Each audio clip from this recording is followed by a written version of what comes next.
አረብ ሀገር ሆናችሁ ተጋብታችሁ ስትኖሩ አረብ ሀገር ተጋብታችሁ ስትኖሩ ባልና ሚስት ጠንከራችሁ ሰርታ ኢትዮጵያ ውስጥ በደንብ ሀብታም ትሆናላችሁ ወይም የራሳችሁ ሆነ ቤት ይኖራችኋል አይደል?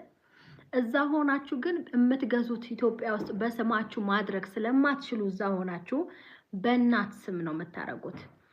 እቺ ልጅ ከባሏ የዛሬ 13 አመት ሳውዲ አረቢያ ተጋብተው እሷ አማራ ናት፣ እሱ ደግሞ የኛ ሀገር ልጅ ነው። ሳውዲ አረቢያ ላይ የዛሬ 13 አመት በስነ ስርዓት ኒካ አርጎላት ይኖሩ ነበረ። እናም አንድ የ7 አመት ልጅና አንድ የ5 አመት ልጅ አላት የያዘቻቸው። ከተጋቡ በኋላ ሁለቱም ጠንክረው ሰርተው አዲስ አበባ ምን የመሰለ ይሰማቸዋል? ይሰማል በሉኝ።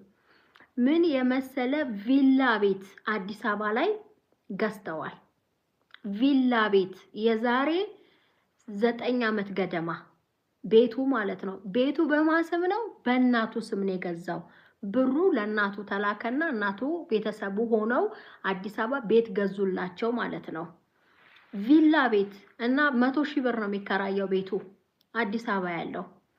ከዛ አሁንም በደንብ በርትተው ሳትወልድ ማለት ነው ወደ ከሱ ጋራ 6 አመት ምናምን በቃ በርትተው ደግሞ ድጋሚ ሰርተው እዚህ ቡታጅራ ደግሞ ማርያም ጀርባ ቤት ገዙ ድጋሚ ማለት ነው።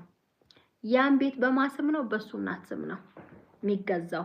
እሷ አማራ ናት፣ ወደ ገጠሩ አካባቢ ናት። እሱ የዚህ የኛ ሀገር ልጅ ነው አጅረየው አይደል። ከዛም ይሄን ቤት ሲገዙ አዲስ አበባ 100,000 ብር የሚከራይ ቤት አላቸው፣ ይሄ ቡታጀራ ቤት አላቸው። በቃ አሁን ልውለድ ብላ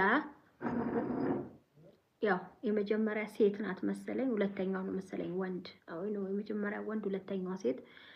ያው የ7 እና 5 አመት ልጆች ወለደች። 2 ልጆች አሏት። የዛሬ 2 አመት ገደማ ከሳውዲ አረቢያ ውጡ ልጆች ያሏችሁ ምናምን ተብሎ ሲዋከብ በቃ 2 ቤት ስላላቸው በቃ እኔ አገር ልግባ ልጆቼን ይዤ ምናምን እንደዚህ ታይዘን እስር ቤት ላይ ልጆቼን ይዤ ከመንከራተት እኔ ልግባ አንተ ስራ ምናምን ትመካከራላችሁ። ገባችሁ አይደለ? እሺ ብሎ አጅሬ ወዬ ኢትዮጵያ ላከ። ሚስቱንና ልጆቹን አፍሹን በሙሉ ተላከ።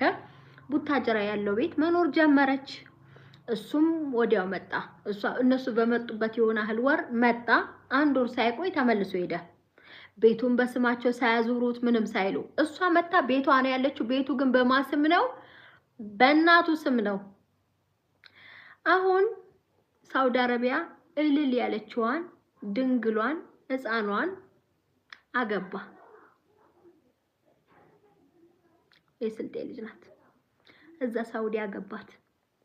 እሷ ደግሞ እዚህ ናት ያለችው ከነ ልጆቿ። ሲያገባ እንዴት ያገባል ብላ እሪሪ ስትል ቀጥታ የፍቺ ወረቀት ላከ። የፍቺ ወረቀት ላከላት። ሸሪዓ ፍርድ ቤት ተጠራች። ሸሪዓ ፍርድ ቤት ተጠርታ ስትሄድ የፍቺ ነው። ልጆቼስ ቤቴስ ቤት የለሽም፣ ምንም የላትም ልጅቷ። ቤቱ በማስም ነው፣ በእናቱ ስም ነው። የአዲስ አበባው 100,000 ብር የሚከራየው ቤት በእናቱ ስም ነው። እዚህም ማርያም ጀርባ ያለው ቤት በእናቱ ስም ነው። እሷ ከ2 ልጆቿ ጋር ውጪ ቤት የላት። አስቡት፣ የዛሬ 13 አመት ተጋብተው ሳውዲ አረቢያ ሲኖሩ የነበሩ አብረው የኖሩ አብረው እየሰሩ 6-7 አመት ሙሉ ሳትጸንስ 7 አመት ሙሉ አፈር ዲሜ በልታ ከሱ ጋራ አዲስ አበባ ያለውን ቤት ገዝተው ድጋሚ ቡታጀራ ቤት ገዝተው ነው ያርግዛ የወለደችው። 2 ልጆች አሏት። አሁን ከነ 2 ልጆቿ ሀገርሽ ሂጂ ነው፣ የት ሂጂ ነው፣ የት መሄጃዋም አታውቅም። እዚህ ሰው የላትም፣ ዘመድ የላትም፣ ይሄ በዚህ ሚላት የለም፣ ምንም የምታውቀው ሰው የለም። ጭራሽ ብላ እናትየው ቤቱን ልሸጠው ነው አለች። የሱ እናት መመሪያው ከየት ነው? ከዛ ነው። ከዛ ምን ይላል የፍርድ ቤት ወረቀት የፍቺ